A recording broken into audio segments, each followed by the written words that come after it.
Hi, I'm Brian from Reason Test Prep, and this is the sixth video in our series on the key to a high GMAT or GRE score. If you've seen the other videos, there'll be some repetition here in terms of the kind of high-level takeaways, in particular the previous video. But if you haven't seen any of these videos yet, you should probably go and watch the first video where we lay out some of the kind of key principles and takeaways. But if you haven't watched any of the other videos, what is the key to a high GMAT or GRE score? It is the understanding that the GMAT and the GRE are tests of quantitative and verbal reasoning. And in this video, we're gonna look at a verbal question, and in the previous video, in the fifth video, we did as well. All the other videos had quantitative questions. So in this case, the other video was a critical reasoning / argument question. So it applied to both GMAT and GRE, whereas this is going to be only a GRE question. So if you're a GMAT studier, you could punt on this video. Although I think there are some good sort of high level understanding of verbal questions takeaways here. So even if you're a GMAT person, I think you could benefit from watching this video, honestly. But anyway, the second point to, the sort of second point about understanding the key to a high score is, not just that verbal reasoning is important, but that you really can't achieve a high score without good quantitative and verbal reasoning. So as I've said in some of the other videos, content mastery is important, but the quantitative and verbal reasoning that you need to apply on these tests, those things are more important, and yeah, you're not going to achieve a top score without them. Before we actually go through this question together, so this is, again, it's a GRE question, and it's a text completion question, which is one of the vocabulary-based questions on the GRE. So I would like to first lay out some kind of verbal reasoning principles, and if you watch the previous video, which was the other verbal question, then this is going to be a bit repetitive. So if you saw that video, you can feel free to kind of skip through this part and get to the question. But what we laid out in that other video was what we at Reason Test Prep call the Principle of No Ambiguity. So let me just explain that. I'll probably go through it a little bit more quickly in case you already watched the previous video. But it's critical to explain it because it really is the main point that I want to make with this question. And again, this is why it could be helpful even if you're a GMAT person to watch this. So the main understanding is that verbal questions are not ambiguous. They're binary. They're black and white. So what that means is there's an objectively correct answer, though it might sometimes be suboptimal. And then there are four, demonstrably incorrect answers. And so if you're doing a question and you sense ambiguity as to what is right and what is wrong, the problem is not the question. The problem is you, right? Because the question is unambiguous. So that feeling of ambiguity you have is really on you, and it's probably that you are failing to see or understand something. And so at that point, what you need to do is accept that it's not the question, it's you, and dig deeper and try to figure out what it is that you're missing, okay? That is the essence of verbal reasoning. So I'm going to try to make that point on this question here. So, take a second and go ahead and maybe think about it. You can pause the video. And so, the key, if you're not someone who's studied a lot for the test, the key with these questions is, you're not just, and this ties into what I just said, you're not, being asked to pick a word that, you think should go in the blank.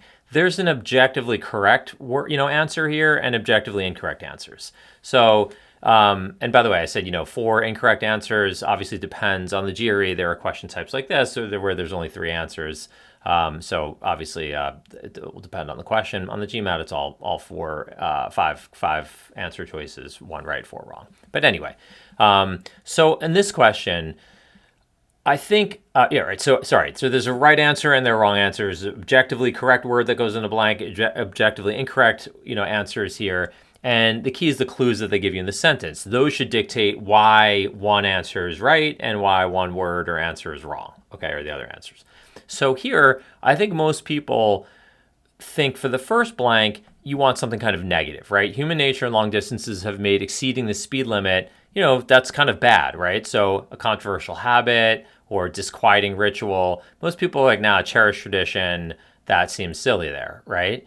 The problem is that when you get to the second part, so the legislators surprised no one when acceding to public demand, if you're thinking it's a negative, right, then they surprised no one when they endorsed, right, increased penalties. So the problem is, okay, great, but then, why would you pick controversial habit versus disquieting ritual? Disquieting is like kind of a troubling ritual. So they're both habit and ritual. I think both kind of work. They're pretty similar there. And then controversial and troubling are both kind of similarly negative.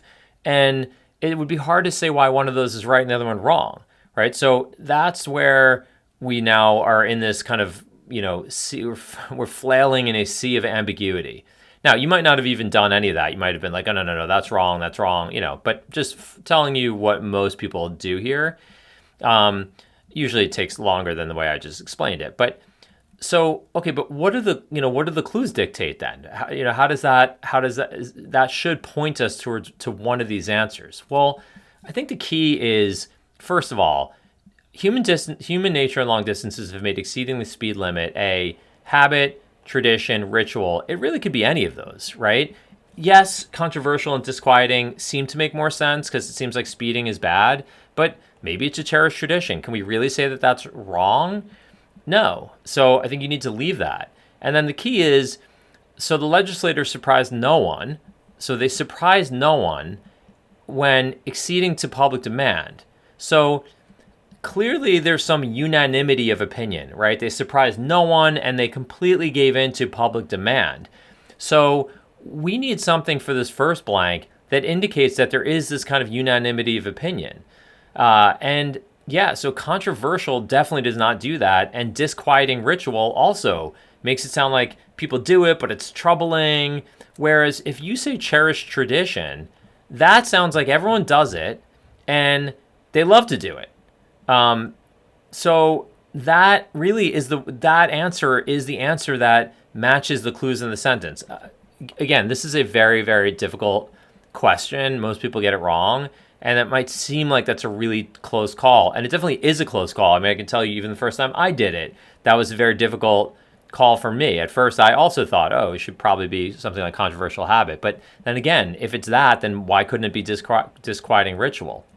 So this sense that that they surprised no one, that they acceded to public demand, that there's this unanimity of opinion really means it can't be a controversial habit or disquieting ritual. It needs to be something that kind of everyone is either fully on board with or fully against. So cherished tradition, and then obviously if it's cherished tradition, then this surprised no one when they rejected, or the legislators rejected the increased penalties for speeding. So the answer is B and F.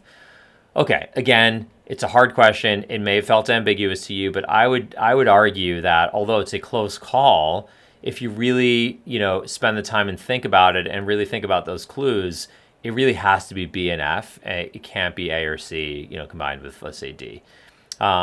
So, okay, again, kind of what are the takeaways? What do you do with this? So, as I said in the previous video, if you watched that one on the critical reasoning question, when you're practicing verbal questions, you have to accept this principle of no ambiguity and push yourself to apply better and, more dynamic reasoning.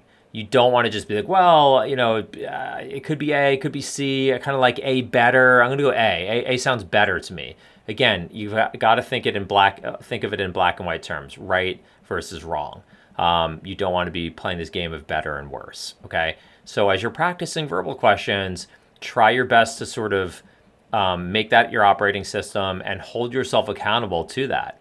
And that is how you're going to get better and, very rarely miss questions. Okay, I hope you found this video helpful. If so, please feel free to subscribe. And if you know of anyone else who you think might find it helpful, please feel free to share it with them. And thanks again for watching.